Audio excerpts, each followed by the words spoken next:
윤고은의 EBS 북카페 2부로 건너왔습니다. 목요일 2부 북카페 초대석. 오늘은 반짝반짝 작은 별에서 엘리제를 위하여까지. 짱언니가 들려주는 명곡 뒤의 이야기. 이유가 있어서 명곡입니다를 출간한 장금 작가와 함께합니다. 인사에 앞서 장금 작가 소개 잠시 해드릴게요. 서울대학교에서 작곡 이론을, 프랑스 소르본 대학에서 음악학을 공부하고 서울대학교, 숙명여자대학교 등에서 학생들을 가르치며 클래식 음악 연구자의 길을 걸어왔습니다. 팟캐스트 클래식방을 비롯해 다양한 클래식 관련 콘텐츠 제작과 강의, 저술 등 활발한 활동 이어가고 있고요. 쓴 책으로는 그림, 클래식 악기를 그리다 등이 있습니다. 지금 북카페에 나와 계십니다. 안녕하세요. 안녕하세요. 와, 북카페에 처음 오신 거죠? 네, 처음입니다. 너무 뜨거운 날씨인데 오는 네. 게 괜찮으셨나요? 네, 그냥 편안하게 GTX 타고 킨텍스 통해서 여기까지 네. 왔어요. 그 걸어오시는 길이 약간 더울 수도 있었을 텐데 저도 통과한 길인데. 아, 네. 근데 방송 출연한다고 생각하니까 네. 뭐 더위 이런 생각 안 나고 그냥 뭐 아주 좋은 마음으로 왔습니다. 와, 설렘으로 지금 오셨습니다. 네. 또 빵언니 이렇게 통하시는 아, 그쵸? 짱언니. 짱언니. 네네. 네, 짱언니로 통하시는. 네, 오늘 이 짱언니의 매력을 많이 보여주실 예정입니다. 카페인님들 많이 궁금한 거 있으면 털어놔 주시고요. 또 많은 사연으로 함께 해주시죠. 오늘 또 함께하신 카페인 분들 추첨해서 북카페 에디션 선물 드릴 예정이고요. 어떤 것을 그려주실지는 잠시 후에 공개하도록 하겠습니다. 네. 팟캐스트 진행도 하시고 여러 활동을 하고 계신데 이 처음 시작했던 마음 이런 것도 좀 궁금하기도 해요. 네. 상당히 개인적일 수 있는데 실은 제가 팟캐스트를 처음 시작했을 당시가 아이 둘을 케어하느라고 정신이 없었을 때고 학교 강의를 다 접은 시점이었어요. 아, 그래서 이 나이에 내가 늘 하던 이 강의, 내가 너무 좋아하고 사랑하는 이 강의를 어떻게 할 수 없을까 하다가 네. 주위에 제 후배들이 언니가 해주는 그 짤막한 클래식 얘기들이 너무 재밌는데 언니 이거 한번 우리 팟캐스트로 해봐요. 오. 해서 정말 가벼운 마음으로 시작했고 가벼운 마음으로. 네, 그러니까 뭐 공익적으로 내가 뭘 어떻게 하겠다 이런 게 아니라 네. 그냥 나는 아무것도 그 당시 안 하고 있으니 이 재능을 좀 살리고 싶다 해서 그냥 가볍게 시작했고 하다 보니까 오늘날까지 이렇게 왔고 이걸 와. 통해 방송까지 오게 됐습니다. 그러니까 가벼운 마음으로 시작했다 하셨지만 지금은 가볍지만은 않으시죠? 그렇죠. 부담이 있죠. 왜냐하면 기대치도 높아지시고. 그러니까요. 네. 그리고 또 이렇게 사명감 같은 것도 있고. 네. 네. 그래서 제 삶에서 가장 큰 중심의 축이 바로 그 클래식방이라는 팟캐스트예요. 와, 기둥이 되어버렸네요. 네. 그렇죠. 네, 가볍게 시작했으나 지금은 아주 큰 버팀목이자 기둥, 보담이기도 한 사명감이기도 한 무언가가 됐습니다. 김순영님, 북카페 늘 잘 듣고 있지만 오늘은 짱언니 보러 보이는 라디오로 왔어요. 기대하고 있어요.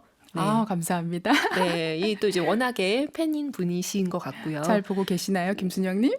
네, 보라로 지금 확 이렇게 화사하게 웃고 계신 모습도 나가고 있습니다. 네. 김지희님 왜 짱언니예요? 네. 제가 성이 짱인데 네. 친근하게 그냥 닉네임을 짱언니로 정한 거예요. 장금 작가님이어서 네, 그렇죠. 그래서 짱언니입니다. 이제 김지희님 왜 짱언니예요? 물어보시기만 했지만 이제 요것을 시작으로 가볍게 물어보셨지만 이제 짱언니의 팟캐스트와 또 이제 그 책을 함께 따라가시면서 또 하나의 기둥을 들여놓으시게 되지 않을까. 모든 일이 그렇잖아요. 희망합니다.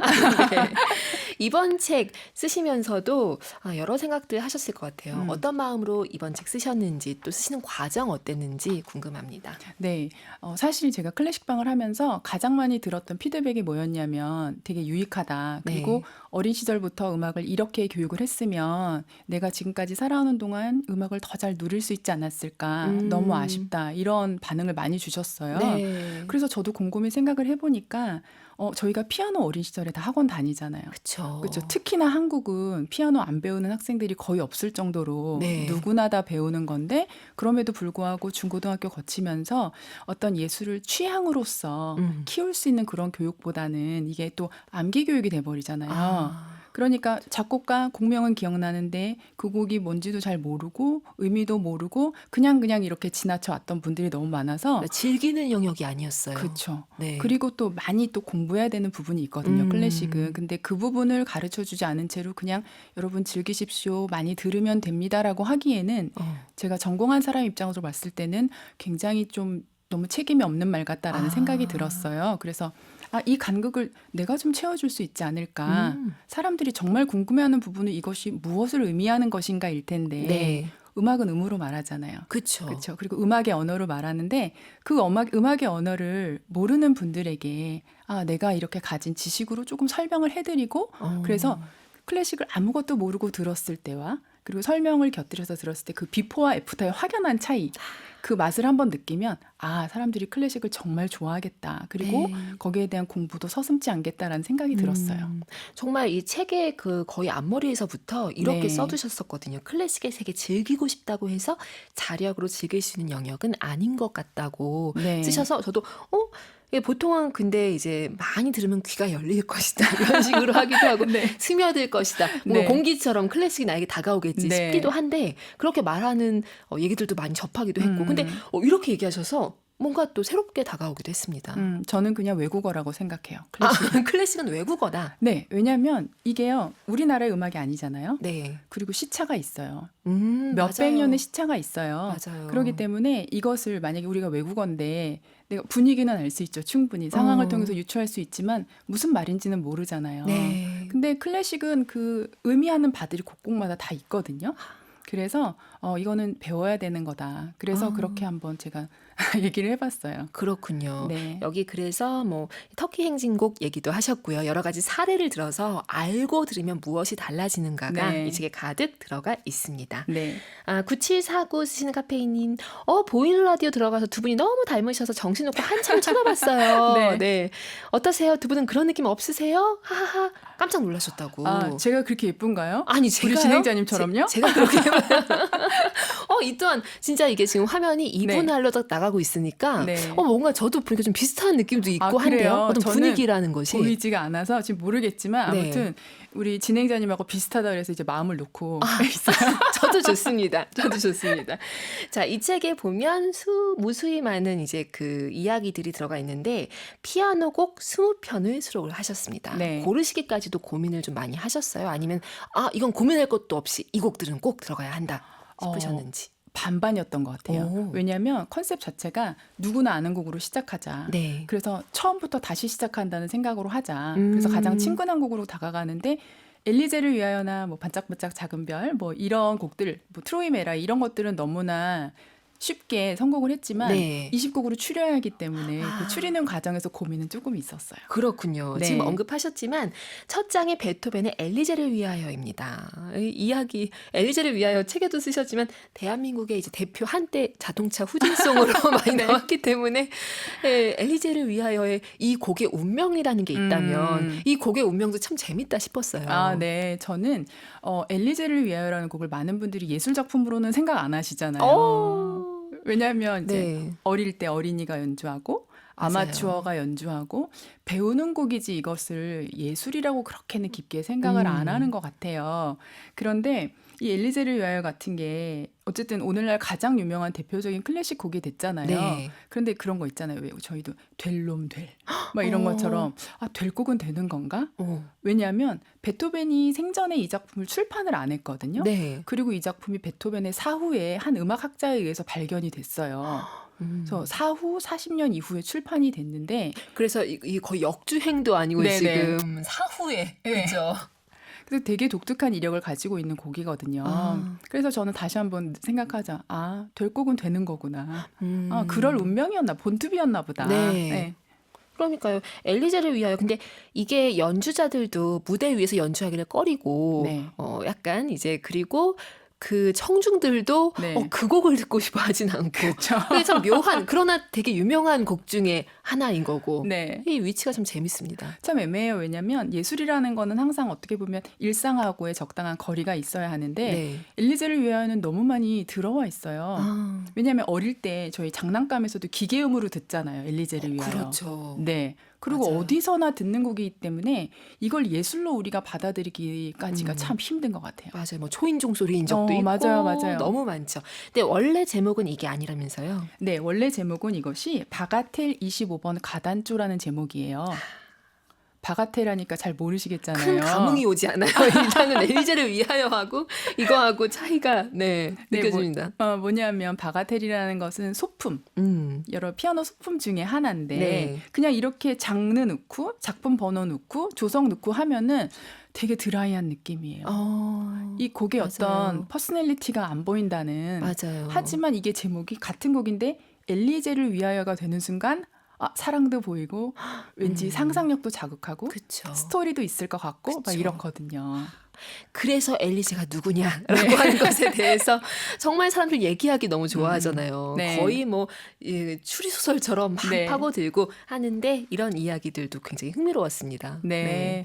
여기에도 여러 엘리제 후보들이 있는데 그래도 작가님은 그중에 이 사람이지 않을까라고 좀 좁히는 지점이 있나요? 네, 제가 책에서는 3명을 언급했는데요. 네. 그중에서 처음에 언급한 테레제 말파티라는 여성이 그래도 가장 유력하지 않을까. 왜냐하면 베토벤하고 이제 연인 관계였고 네.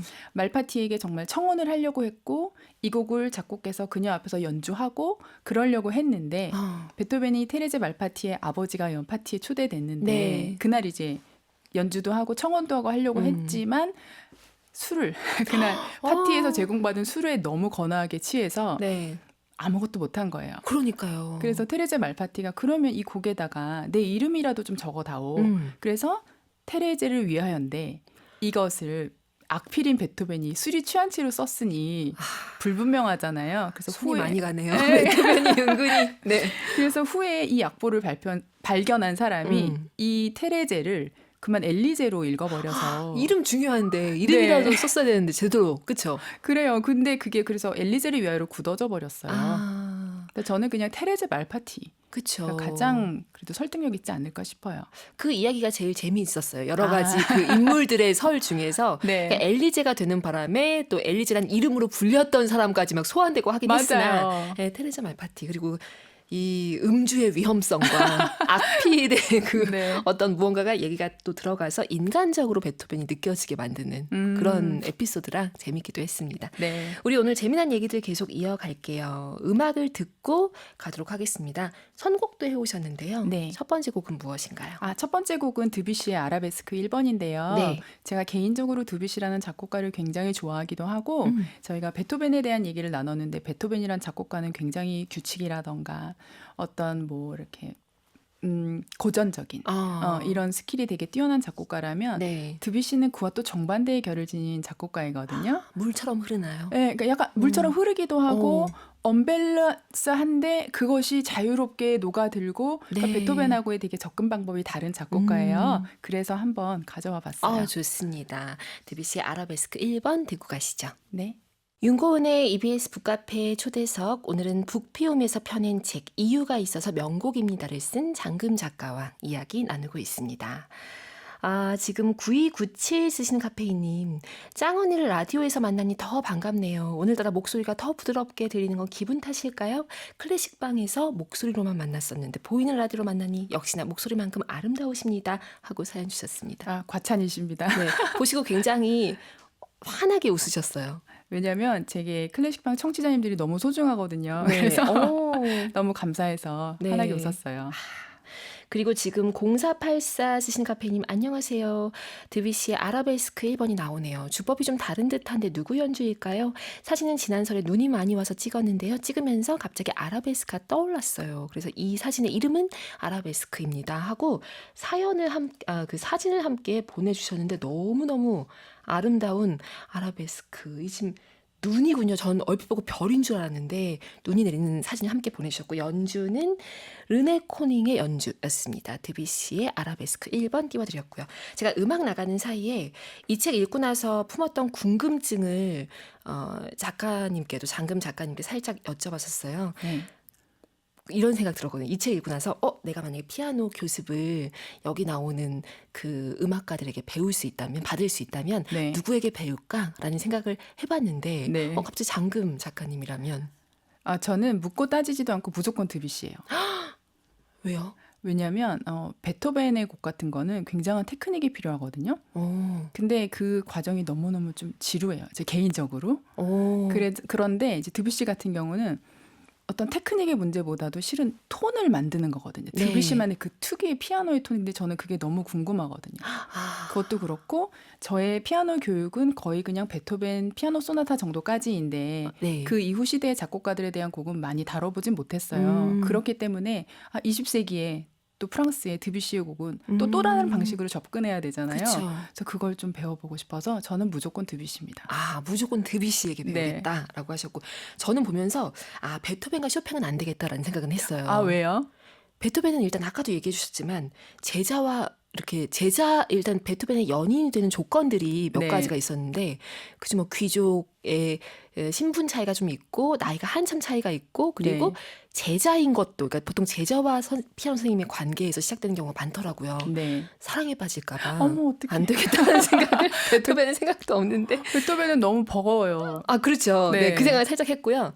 쇼팽은 아 여기 보니까 거의 뭐 우리 드라마에 나오던 표현 스승님 이런 약간 그런 너무 무서운 호랑이 선생님이던데요. 네. 피아노 가르칠 때. 아, 그것도 그렇고 너무 예민할 것 같고 감당을 못할 것 같아요. 그러니까요. 이 쇼팽의 에너지 분노도 약간 있고, 그러니까 이제 뭐 여러 가지 설이 있긴 하지만 책을 통해서 그 여기 나온 우리가 알고 있는 그 음악가들의 여러 가지 모습을 상상하는 재미가 너무 쏠쏠했습니다. 아, 네, 그랬군요. 전 다른 사람을 찾아봐야 될 것 같아요.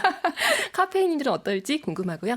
북카페 에디션 무엇으로 그려주실지도 질문 드리고 싶습니다. 아, 저는 음표를 좀 그려드리고 싶은데요. 음표? 네.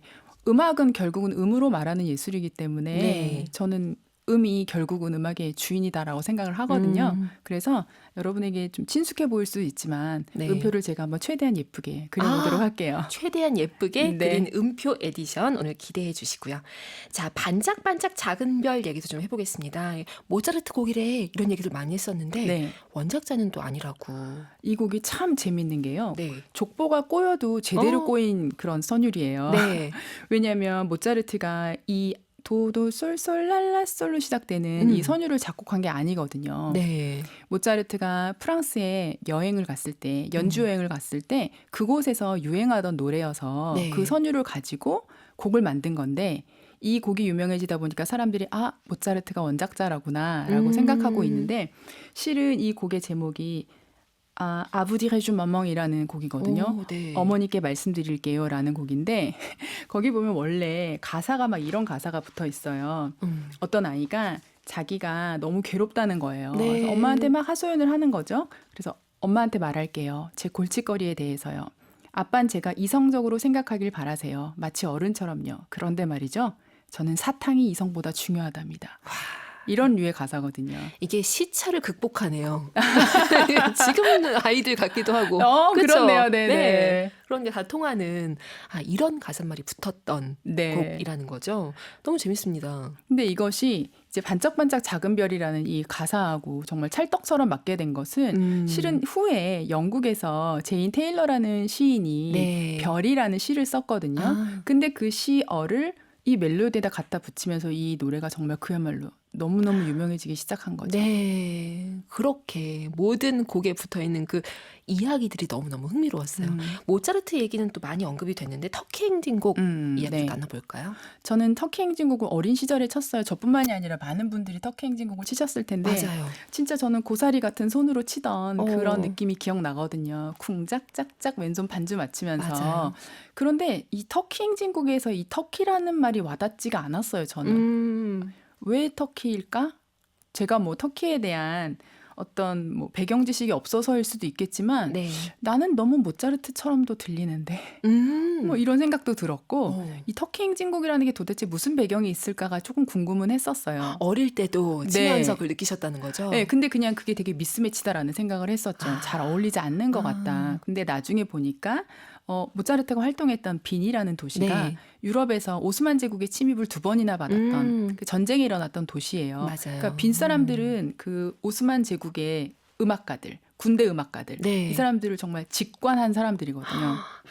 직관. 네네. 근데 이 당시에 전쟁이 났으면 어떻게 전쟁을 난 그 문화에 대해서 적대적일 법도 한데 너무 신기한 게 사람들은 이런 터키 문화, 대해서 열광을 했었어요. 네. 특히 빈에서. 그래서 사람들이 뭐 터번도 쓰고 그 하렘 바지라고 하는 알라딘 바지 네. 같은 그거 입고 터키 차 마시고 터키 디저트 마시고 와. 터키 소설 읽고 막 이런 광풍이 불었던 시절이 있거든요. 유행이었군요. 네. 그래서 모차르트도 그런 현상을 반영해서 터키 행진곡을 쓴 것이 아닌가.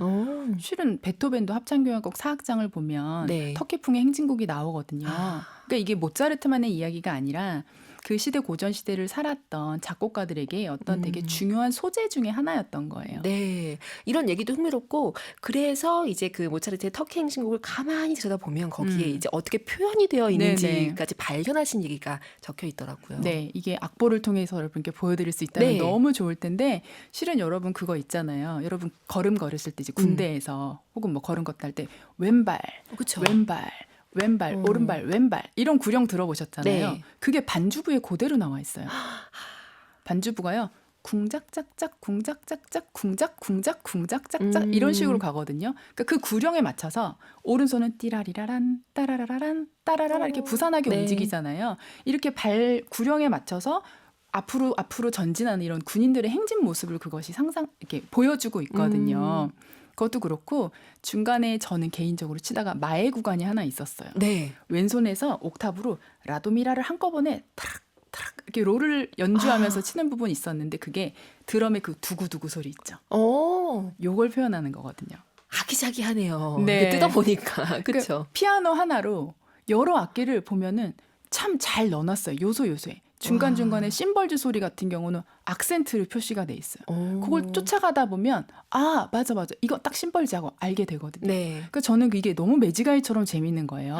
그러니까 악보를 보면 우리가 정말 몰랐던 이야기들이 그러니까 그냥 음으로 말하는 그런 이야기들이 너무나 생생하게 펼쳐지거든요. 그렇죠. 그러니까 이런 것 때문에 제가 책을 쓰고 또 제가 방송도 하고 그러는 것 같아요. 그래서 여기 보면 이제 그림도 있고 또 악보도 들어가 있고 한데 그런 것들을 시각적으로 보면서 그리고 표현들이 아까도 직관 얘기도 하셨지만 표현들이 너무 재미난 표현이 많아요. 위트랄까? 이런 거 작가님의. 감사합니다. 그래서 아주 흥미롭게 따라가게 됐습니다. 뭐 예를 들면 저 그 바그너하고 맨델스존 얘기도 이제 좀 후반부에 있는 맨델스존의 그 축혼 행진곡, 바그너의 결혼 행진곡 요것도 재미나게 읽었는데 거기도 보면은 서로 너무 싫어했는데 결혼식 듀오가 돼서 행사 공동체로 네, 맞아요. 계속 끊임없이 한참 후에 사후에까지 계속 함께 움직이는 이 네. 운명 결혼식 입장과 이제 퇴장인 거잖아요. 네. 이것도 너무 재미나게 작가님의 표현 때문에 재미나게 읽게 됐습니다. 감사합니다. 9908 쓰신 카페이님 짱언니 반갑습니다. 아침마다 클래식을 즐겨 듣습니다. 연주회도 찾아다닙니다. 그럼에도 갈증이 있습니다. 무지함 탓이겠죠? 이렇게 좋은 선생님을 알게 됐습니다. 방송 감사히 청취하겠습니다. 고맙습니다. 네. 아까 피아노 선생님을 뭐 20곡 피아노 곡 얘기 따라가면서 찾네 많이 얘기를 했었는데 그거는 사실 재미삼아 한 거고 이유가 있어서 명곡입니다. 쓰신 장금 작가님을 선생님 삼고 클래식의 세계로 더 자력으로 말고 따라가면 이거 너무나 흥미로운 수업이 되지 않을까 하는 생각도 들어요. 잘 가르쳐 드릴게요. 네. 자, 1145 쓰신 카페이님. 휴가 시즌이어서 사무실에서 듣게 됐습니다. 작품 번호로만 접하면 깔끔하고 정갈하죠. 하지만 작품에 사람 이름을 붙이는 순간 추억의 상상, 이야기가 되는 음악 작품들이네요. 반갑습니다. 반갑습니다. 네, 음악도 듣고 가겠습니다. 이번엔 어떤 곡 고르셨나요? 네, 터키 행진곡 들으실 건데요. 여러분 제가 말씀드렸던 발구령 소리에만이라도 한번 따라가면서 들어보시겠어요? 좋습니다. 권순헌의 연주로 들려드릴게요. 윤고은의 EBS 북카페와 함께하고 계십니다. 오늘은 이유가 있어서 명곡입니다를 품고 오신 장금 작가와 이야기 나누고 있습니다. 김혜선님, 이래서 해설이 필요한 거군요. 말씀 듣고 나서 들으니 더 와닿네요. 이게 바로 제가 원하는 그런 바인데요. 너무 감사하네요. 네, 진짜 뿌듯해 하시는 게 느껴져요. 네. 표정에서도. 네, 저는 어쨌든 이렇게 좀 알고 들으시면 너무 다른 세계가 있다는 거를 좀 아셨으면 맞아요. 좋겠거든요. 저는 이 터키 행진곡에 대해서 관심을 기울여 본 적이 없었거든요, 사실. 근데 기억은 나요. 피아노 명곡집에 꼭 들어가 있었는데 그렇죠. 이게 딱히 그렇게 끌리는 곡이 아니었어요. 어린 마음에도. 그랬는데 얘기 듣고 보니까 진짜 너무 모차르트 천재 맞구나 이런 생각이 들기도 하고 어떻게 이렇게 또 아기자기하게 표현을 했지 싶었습니다. 네. 정경희님, 저는 음악의 어머니 핸델 선생님께 배우고 싶어요. 엄마니까 음악의 어머니로 통하니까 실수하거나 못해도 봐주실 것 같아요. 저 반대예요. 왜냐하면 핸델이 성격이 보통이 아니거든요. 그래서 핸델이 오페라를 만들 때 가수들이 말을 안 들으면 네. 여자 소프라노 가수를 데리고 창틀 밖으로 막 데려가서 창틀 쪽으로 데려가서 던져버린다고도 막 하고 굉장히 던진 건 무서워요. 아니죠. 오, 그래서 저는 반대요. 예, 어머니가 무서우신, 예, 반대입니다. 정경희님, 저도 못 보낼 것 같아요. 네. 박주영님, 전 맨델스존한테 배울래요. 부자쌤. 플렉스. 부자쌤한테. 전 보니까, 이쪽 지금 이제 잠시 소개하기 전에 네. 이성희님, 너무 재밌어요. 운명적으로 사후에까지 결혼식에서 동업자가 되다니. 바그너와 맨델스존 얘기에 지금 얘기하셨는데 책에 더 이 스토리가 길게 나와 있어요. 네. 사실 압축해서 전달을 해드린 거고요. 보시면 더 기가 막힐 노릇이다 싶은 얘기들이 많다는 것을 느끼실 겁니다. 음악가들이지만 다 사람들이기 때문에 맞아요. 여기 재밌더라고요. 자, 이 슈만 얘기해 볼까요? 슈만 얘기하면 근데 클라라, 브람스 다 나올 수밖에 없어요. 네. 네, 이 책에서는 제가 슈만의 트로이 메라이라는 작품을 넣는데요. 이 작품은 어린이의 정경이라는 작품에 들어가 있어요. 작품집에. 네. 그러니까 이게 유년 시절을 모티브로 한 작품이거든요. 그래서 많은 사람들이 그냥 슈만이 어린이를 위해서 썼겠거니 네. 라고 생각하지만 솔직히 여러분 트로이 메라이를 들어보시면 되게 감정이 성숙했다는 걸 좀 맞아요. 아시잖아요. 그렇죠? 그러니까 이게 어린이의 눈으로 본 어린 시절이 아니라 마치 성인이 되어서 내가 어떤 향수를 가지고 어떤 동경을 가지고 바라보게 되는 그런 약간 어린 시절 네. 요런 분위기를 쓰여진 곡이거든요.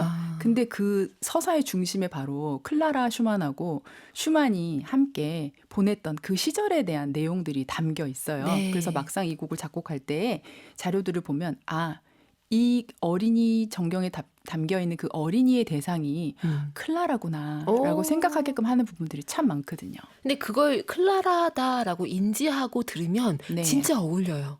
근데 너무 신기한 게 뭐냐면 트로이 메라의 제목이 꿈이거든요. 네. 근데 저희도 영어로 드림하면 꿈꾸다도 있지만 내가 이루고 싶은 무언가가 있잖아요. 갖고 네. 싶은 걸 드림이라고 하잖아요.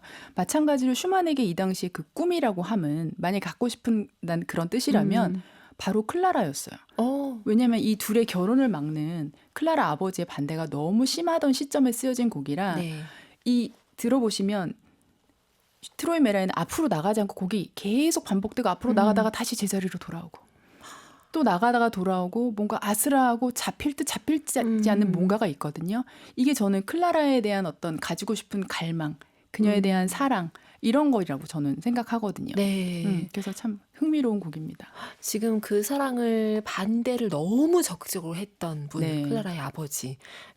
아까 핸델 성격 살짝 얘기했지만 클라라 아버지도 장난 아니시죠? 보통이 여기 아니시죠? 이렇게 너무 다 세셔가지고 이 책에 등장하는 분들이 네. 네, 클라라 아버지도 막 그 연주회에 가서 이렇게 막 폭로하겠다고 하고 이런 거 네. 보면 네, 딸의 결혼을 그냥 반대하는 수준이 아니었던 것 같아요. 왜냐하면 딸이 정말 큰 재산이기도 했고 보물이었잖아요. 네. 클라라가 워낙 유명했던 피아니스트였기 때문에 그 아버지 입장에서는 이랬을 것 같아요. 내가 정말 슈만 같은 나부랭이한테 우리 딸을 어떻게 주냐. 아까워서 어떻게 주냐. 그런 마음에서 나왔던 것 같아요. 슈만 같은 나부랭이. 비크 입장에 아버지 그러니까 입장에서. 아버지 입장에서 나이도 많고 네, 그렇죠. 나이 차이도 네. 많이 나고.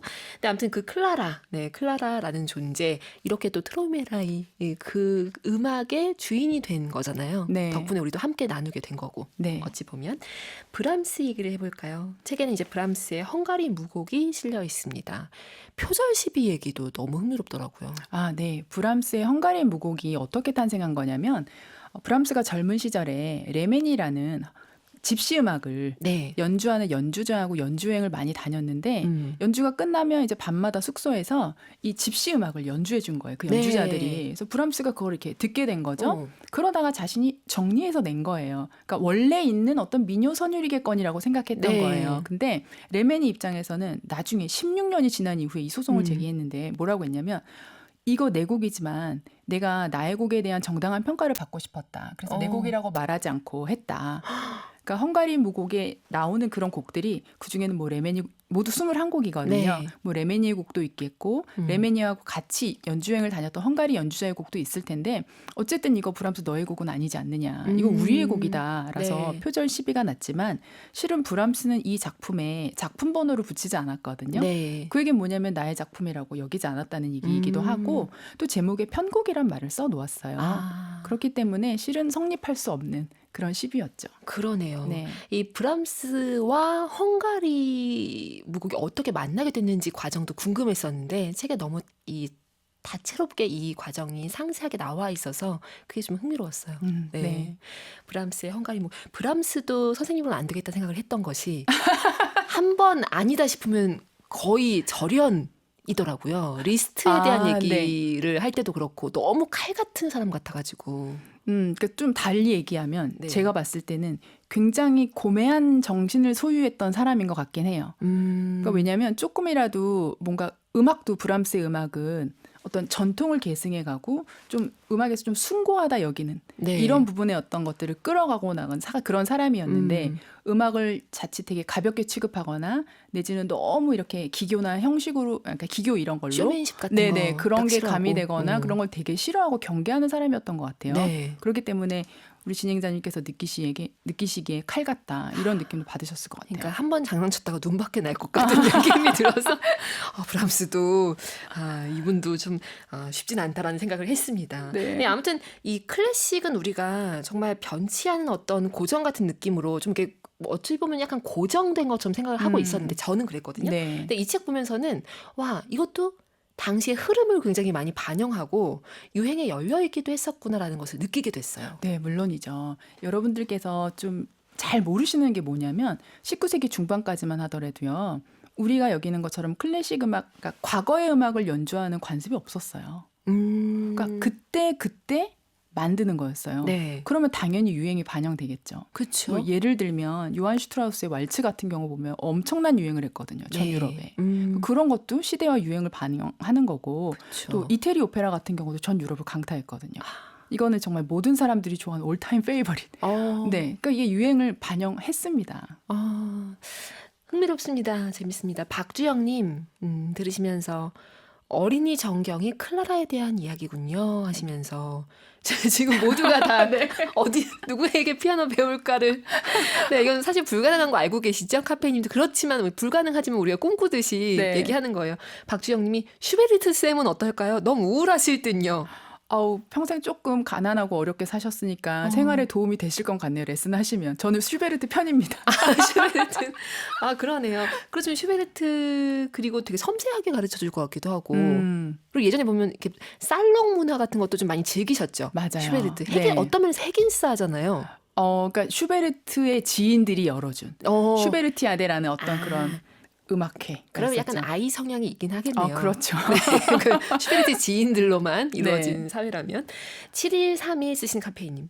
짱언니 이야기 들을수록 너무나 흥미진진 읽고 싶어요. 책 제목 다시 알려주세요 하셨는데 한번 읽어주시죠. 네, 이유가 있어서 명곡입니다. 네, 그 이유를 알아가는 과정이 참 재밌습니다. 네.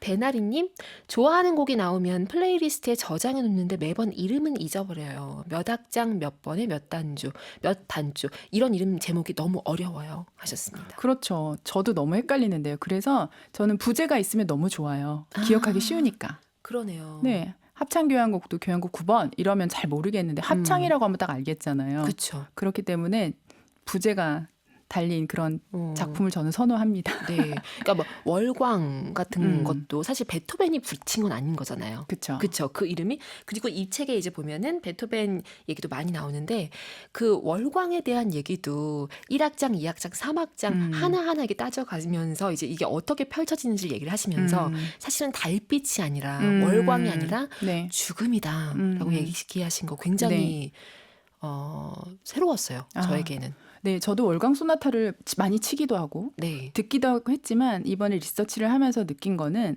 처음으로 1악장부터 3악장까지를 쭉 훑어보면서 그때 어떤 서사가 잡혔던 것 같아요. 왜냐하면 1악장이 여러분 아시다시피 따라라라라라라라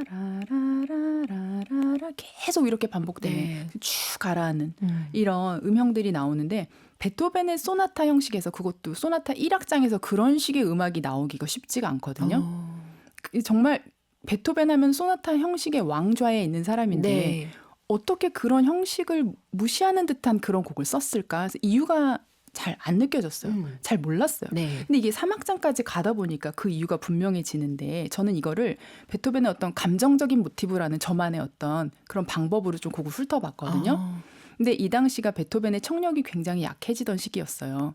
그래서 실은 그 1악장에 쓰인 그 부분의 그 중음역대, 네. 살짝 낮은 음역도 네. 베토벤이 듣기 조금 편안한, 그나마 들리던 희미하게 들리던 편안한 음역대였다는 얘기도 있고 할 정도로. 그런데 저는 그 낮은 그 은은한 그 세디 따는 표를 계속 반복되는 그 별로 네. 모션 없이 움직이는 것이 청력 상실에 대한 메타포처럼 느껴졌어요.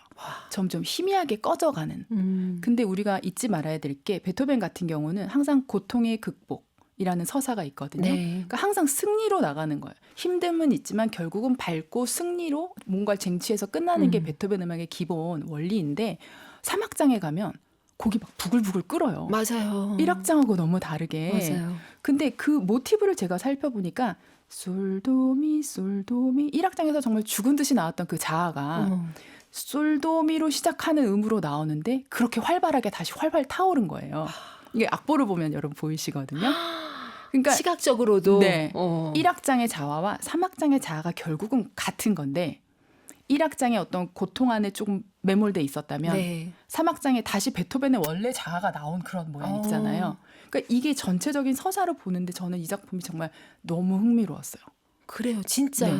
저는 특히 그 3악장을 굉장히 좋아해서 그러시군요. 가끔은 이제 3악장만 듣기도 했었는데 물론 1악장도 좋죠. 그러니까 쭉 따라갈 때의 느낌하고 그것만 들을 때 느낌은 확실히 다를 수밖에 없었는데 그걸 설명을 너무 잘해 주신 것 같아요. 어떤 감정의 요동이 있는 것인지, 네. 여정인지. 네. 네. 참 흥미로운 곡이에요. 정말로.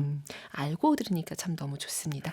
음악을 듣고 가시죠. 이번에 골라오신 곡은 무엇인가요? 네, 브람스의 헝가리 댄스. 1번인데요. 네. 잠깐만. 이게 1번인가요? 5번인가요? 네, 지금 준비된 곡이 네. 골라오신 곡이 네, 5번으로. 5번이죠. 네, 헝가리 무곡 5번인데요. 이 곡을 들으시다 보면 되게 즉흥적인 요소도 있고 아까 분명히 브람스는 되게 전통을 고수하고 좀 베토벤 같은 결을 지닌 작곡가라고 했는데 네. 이 곡이 어떤 집시 음악의 성향을 담다 보니까 좀 자유로운 부분, 즉흥적인 부분 이런 것들이 좀 있거든요. 그래서 딱딱할 것만 같은 브람스의 음악이지만 실은 그 안에서 되게 자유로움이 있어요. 이걸 한번 느껴보시면서 들으시면 좋을 것 같아요. 좋습니다. 전통하시니까 3B라고 쓰신 것도 기억이 나요. 종갓집인 거잖아요. 약간 그 3B가 바흐, 네. 베토벤, 네. 브람스인 거죠. 그렇죠. 대쪽 같은 약간 그 역사. 맞아요. 그런데 그가 집시풍의 음악을 한다는 것이 좀 흥미로웠는데 그 얘기가 이 책에 있습니다. 크리스티안 콘 연주로 듣고 가시죠. 윤고은의 EBS 북카페 초대석, 오늘은 이유가 있어 명곡입니다를 출간한 장금 작가와 함께하고 있습니다. 정은숙님, 브람스님, 헝가리 무곡 찐 애정하는 곡이어요 하셨어요. 네, 찐 애정하는 곡 또 이렇게 북카페에서 함께 특별한 날 들으셔서 너무 좋으실 것 같아요. 9249 쓰시는 카페이님, 상상에서는 무엇이나 가능하니까 저도 어느 분이 피아노 선생님으로 좋을까 상상의 나래 펼치게 됩니다. 이유가 있어 명곡입니다 하셨고요. 네, 흥미로운 상상, 놀이처럼 지금 즐기고 계신 것 같습니다. 네. 이은혜님은 지금 장금 작가님과 함께 얘기 중인데 장금쌤도 하시면서 야무지시면서도 핸델의 무서움이 조금 있게 가르치지 않을까 슬쩍 생각해 봅니다. 저 굉장히 나이스해요. 근데 저희 애들한테는 되게 무서운데 네. 저희 너무 단정하시니까 약간 진짜로 정말로 저희 아이한테는 눈물 쏙 뺄 만큼 되게 무섭게 하는 엄마인데 그만큼 애정 표현 확실히 해요. 근데 제가 이제 제자라던가 내지는 우리 클래식방 들으시는 청취자님들을 대상으로 네. 이렇게 방송하거나 할 때는 상당히 유해요. 근데 그러신 것 같아요. 왜냐면 어떤 얘기를 해도 다 너무 흥미롭게 생각하시고 받아주시는 느낌이 들거든요, 지금. 네, 아마 느끼시지 않을까. 그러니까 이은혜님은 약간의 지금 재미난 사연을 보내주신 것 같은데, 네. 일단 하나는 확실한 것 같아요. 이 음악에 대해서 굉장한 흥미를 느끼게 만들어 주실 분이라는 거. 9249 쓰신 카페인님, 귀에 익숙한 멜로디 반가워요. 라디오 즐겨 들어서 팝송을 들을 일이 많아 노래는 익숙한데 정작 노래 제목 가수는 잘 모르는데 클래식도 귀에는 익숙한데 어느 분의 작품인지 잘 모르는 저입니다.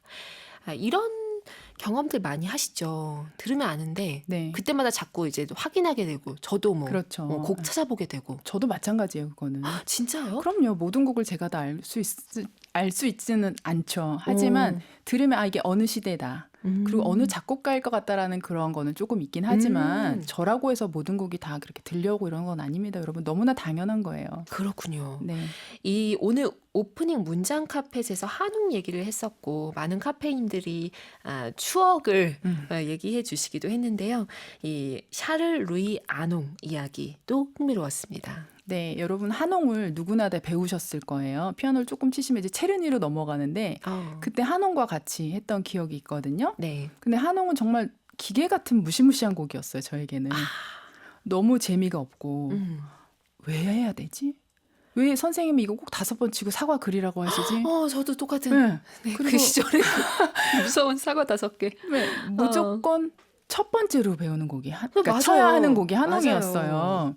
근데 그 이후로 아무것도 모른 채로 그냥 시키는 채로 지나갔었는데 실은 한홍이라는 이 교재가 손가락의 테크닉을 훈련시켜주는 테크닉 교재거든요. 네. 그러니까 피아노 치기 전에 테크닉 연습을 먼저 해야 되는 게 맞죠. 마치 준비 운동을 하듯이. 그렇죠. 네, 근데 이것이 나오게 된 배경이 되게 재밌는 게 19세기에 피아노가 퍼지면서 피아노 러너들이 정말 많이 생겨났거든요. 네.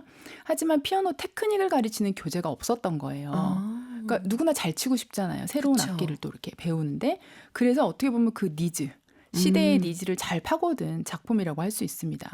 그래서 정말 사랑받은 교본이었던 거죠. 사랑과 미움을 동시라고 저는 미움도. 네. 필요성은 잘 알겠으나 막상 칠 때 너무 재미가 없다.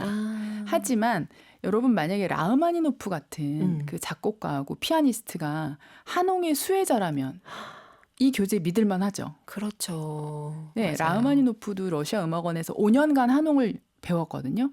손가락에 정말 피가 나도록 한홍을 쳤는데 후에 그것이 결국은 러시아 피아니스트들이 20세기 초반에 전 세계를 주름잡게 되는 그런 밑바탕이 되었거든요. 네. 그러니까 어렵고 재미없긴 하지만 무시할 수는 없는 교재. 그쵸. 네. 한홍. 이 얘기도 좀 나누고 싶은데요. 베토벤이 네. 그 베토벤 조카 칼을 이제 피아노를 배울 때 피아노 선생님이 체르니였다면서요. 네. 뭐 여기 보니까 다 이게 좀 좁은 것 같아요. 맞아요. 그래서 그 체르니가 베토벤 조카 선생님이야 이렇게 읽었는데 체르니에게 우리 아이가 이제 연주가 좀 운치법이 좀 익숙해지고 하면 박자가 너무 어긋나거나 이런 거 아니면 그 흐름이 다 연주곡이 다 된 다음에 네. 끝난 다음에 얘기를 해달라 뭐 이런 식의 얘기를 했다는 게 전 좀 흥미롭게 느껴졌거든요. 그러니까 중간중간에 이렇게 조금 틀린 같은 걸 다 이렇게 지적하지 말고라는 뜻인 거잖아요. 네, 그러니까 그게 무엇을 함축하고 있냐면 조금 더 표현적이고 음악적인 것에 방점을 뒀다는 얘기인 거예요. 여러분께서 아까 모차르트의 터키 행진곡을 딱 들으셨는데요. 네. 모차르트 시대 곡만 해도 좀 약간 칼같이 떨어지는 박자, 그리고 또랑또랑하게 들리는 선율, 각각의 독립된 이런 거 있다면 네. 쇼팽의 음악을 들을 땐 좀 다르시죠. 소리들이 막 섞이기도 하고 그쵸. 리듬이 좀 느려졌다가 빨라지기도 하고 보다 좀 자유로워지잖아요. 그러니까 시대가 변한 거예요. 그러니까 한홍이 나왔을 시기는 그 당시에 사람들이 치는 양식들은 뭐 모차르트라던가 조금 그런 류의 곡이었다면 네. 이제 시대가 이제 낭만적으로 변해가면서 그 최전방에 있던 사람이 베토벤이잖아요. 그러니까 이제 방점이 그냥 기계적으로 잘 쳐내는 게 중요한 게 아니라 네. 표현이 더 중요하구나. 그런 이 음악의 흐름을 틀렸다고 탁 끊는 게 아니라 그런 건 조금 넘어가도 괜찮다라는 의미로 말한 것 같아요. 제가 이 작가님 오시자마자 전 드보르작 얘기도 너무 재밌었어요. 했었거든요. 네. 드보르작.